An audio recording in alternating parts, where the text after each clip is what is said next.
What's up, YouTube? We have a war in the Middle East, a war in Ukraine, some pretty crazy stuff over the weekend. Let's talk about it. First, a quick disclaimer, I'm not a financial advisor, so please do your own research and consult with a financial advisor before making any investment decision like buying gold or silver or following any of the strategies that I discuss on this YouTube channel. Channels for entertainment and information purposes only. Today's October 10th, 2023. Over the weekend, Hamas militants, they launched an attack on Israel, took prisoners, killed lots of people. Israel's retaliating, and all of a sudden, things like oil and gold, the commodities in that are all going up. I think personally, my own thoughts on the situation in the Middle East is I think it's an intractable problem, where there's kind of like no good options, without a huge injustice to one people or another. So I just think it's really a sad situation for everybody involved, and that's kind of like what war is. Unfortunately, it will be women and children that pay the price for all this stuff. And yeah, I don't have a good feeling about any of this. And yeah, it's just a very sad situation. I'll just kind of leave it at that. So, what sent gold soaring? Well, uncertainty, especially in that part of the region. Um, there's allegations that Iran has backed, Hamas and stuff like that. They certainly supplied them with weapons and probably training and stuff. And it's the whole backdrop against this is, you know, um, Israel, the U.S., and Saudi Arabia were in discussions to kind of normalize relations between Saudi Arabia and Israel, which would be sort of a bit of a game changer. They both have a common enemy in Iran. And of course, we know the U.S. is no friend of that regime. So, what does that all mean? Well, we saw oil jump. It was a holiday in the U.S. and Canada over the weekend. So Monday was a holiday, but we've seen gold went from about 1830. It's currently at 1875. Silver is at 2203. Um, Oil jumped about, I think, 3 or 4%. It's around 86, 87, somewhere around there, USD. Anyway, yeah, and if this does, there's always the risk in any war in the Middle East that it engulfs the entire region, and if that happens, it looks like it's going to be pretty serious, especially if anything happens between Iran and Israel, or you know that whole Gulf, the whole Persian Gulf region. A lot of the world's oil, about what, 30% of the world's oil flows through there on a daily basis. So any sort of, the Straits of Hormuz, if they get shut down, it's going to be a huge problem. Meanwhile, in the West, here we are trying to tackle inflation. We have record high interest rates. Well, I shouldn't say record high. It's been the highest they've been in 20 years.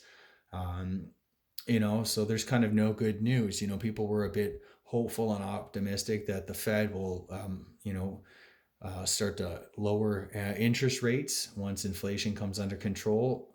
In Arab-Israeli war, or an Israeli-Iranian war, definitely is going to change that, especially if there's any disruption to oil supply. Inflation's going to go a lot higher. And already we have, the Russia Ukraine thing, which is, hit commodities and oil pretty hard. Um, so yeah, it's not definitely not a good situation. How have markets responded today? Well, they're up across the board. I find, S&P, Dow, even Canadian markets up several hundred points. And it's mainly, Canada market. I sort of get it's, a lot of oil. I think 30% of our market's oil based. So, anyways, that is sort of the backdrop. So we have gold rebounding, and of course, I saw over the weekend Newmont shares popped. I think it was on Friday or whatever, and a big reason was because the labor issue at their Mexican mine has been resolved, and that mine will be producing again. So Newmont jumped. I was happy to see that because, man, I was just watching this thing sink. Welcome to investing in commodities, into mining and stuff like that. But yeah, in all this uncertainty, this entire um, the backdrop, the macro backdrop isn't really super favorable. It looks like we're probably headed for a pretty big recession. I think in Canada, I think in Western countries, it looks like there's wars raging all over the place now, and this may. I try not to like succumb to the hype of, oh, it's Israel's 9/11. It's the biggest thing ever because there's been a lot of violence between Israel and the Palestinians over, it's been fairly quiet, I guess, over the last so many years. But you know, anybody alive who paid attention to the news in the late '80s, early '90s, there's the Intifada and the second Intifada. There's right around 9/11. There's all the fighting in the West Bank and stuff like that. So none of this, the war in Lebanon, southern Lebanon. I think that was 2006 or something like that. So this is a region that's unfortunately quite accustomed to these violent confrontations and invasions and attacks and counterattacks and the sort of tit for tat thing. It's unclear whether or not it's going to be this is the one, this is the big one, right? It all depends on if war in some way, shape, or form comes to Iran. But anyway, my own thoughts. I think things will sort of settle down. I don't really see this as blowing up into a big. I think there's going to be the Israelis are going to be fighting in Gaza for a while, but I don't really see this as sucking in Iran and definitely the Israeli, Saudi, U.S. sort of deal that's going to have to go on a back burner. I can't see how um, the Saudi leadership can come to some sort of agreement after this. There'd be just too much backlash in the Arab world and stuff like that. So those are my own sort of thoughts. Um, it is positive for safe havens and oil, um, but it just makes the Fed's jaw like it's going to make it a lot harder for the Fed to kind of get inflation under control. That's what I'm saying basically. But it's like times like these. This is what I mean. Like, you know, gold was sort of like in a, holding at like a low for the year, and then something like this happens, and it kind of revives it, brings it back. Um, the world is so uncertain right now, especially the financial policies and stuff that we've discussed on this channel and tons of other YouTube channels are really uncertain, and it makes holding things like tangible assets like gold and silver, commodity derivatives and that type of stuff, oil and oil stocks probably um, really worthwhile investments. So I also think one of the kind of hidden gems in the entire oil market is Canadian oil. I see the U.S. is hell bent to make a deal with Venezuela to get that heavy tar sands from Venezuela. Canada has tons of it too, and we can ship it easily to the U.S. I think my own sort of thoughts are, chances I do see as the U.S. feels the pinch of oil, an oil supply crunch. If it can't be made up with shale, I definitely see that Keystone XL pipeline getting reapproved again, and we just have a lot of room to grow oil exports, natural gas exports in Canada under the current political regime here. That's not it's not looking so bright, but as we know, things change, and eventually common sense will prevail, and the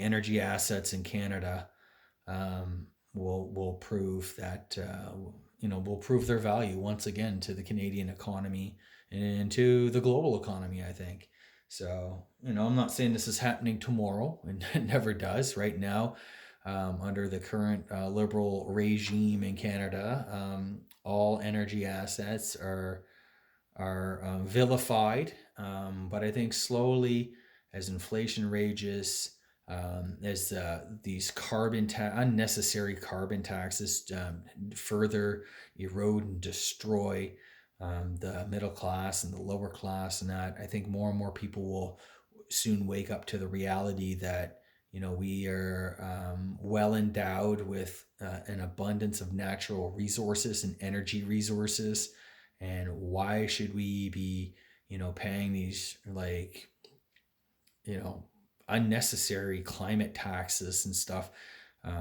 you know, just supporting, liberal ideology and stuff like that. I think that's all going to change. I think, the conservatives probably have a really good shot, probably the best shot they've ever had in years, taking, the full,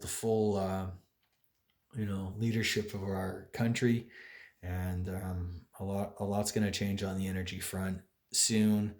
Maybe the next election, once the Liberals and NDP coalition is ousted, I do think that a conservative majority will deliver Canadians from some of the tyrannical policies of the current government. It's just astonishing, um, the things that this current regime has done. They've been now YouTubers and bloggers now they're supposed to register with the CRTC, it's Canadian, some sort of Canadian organization. I'm too tired to think about what it is. You know, to like why, like what is happening to free speech in Canada. Anyways, that's my little rant on that. I don't want to go off too deep on that. I want to kind of just basically stay focused. There are things that we can do to, my point is there's things that we can invest in that are undervalued, whose full potential and value I feel are on the cusp of being realized. um, and that includes Canadian energy assets. So that's my spiel. Every day, every news headline, everything that we see developing in the world is just more and more reason that you want to get your financial house in order, get rid of as much debt as you can, have a little bit of cash savings, have some real assets in the form of gold and silver, something tangible. And if you're able to invest beyond that stuff, you might want to take a look at some things like oil. There's so many um, infrastructure plays. They're just getting killed because higher interest rates are negative for bonds and also dividend stocks that are sort of bond proxies, like the utility sector. There's tons of bargains there, in my opinion. I am also I'm buying everything from telcos to pipelines to electric utilities, and little by little. I'm not jumping all in all at once, but the dividend yields on these are compelling, and I use those as an important source of passive income and cash flow and that type of thing. So that's kind of what I'm doing right now, and yeah, I was hoping the markets would continue to fall further. I'm not so sure we're out of the woods yet, but I think there's going to be a lot more pain to be had and a lot more bargains, and I'll be sitting there buying them every week, every 2 weeks, like I did in the past crashes and in 08, 09, 2018, COVID, all of that stuff.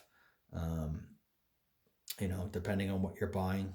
Um, I think, the commodities have a bright future. So that's it for today. I hope you guys enjoy this video. Please like the video, subscribe to my channel, check out my website, My Road to Wealth and Freedom. I'm about to publish my passive income report. And if you're interested in buying gold and silver, I put a link to Silver Gold Bull. It's in the description below. That's who I use for the vast majority of my gold and silver purchases.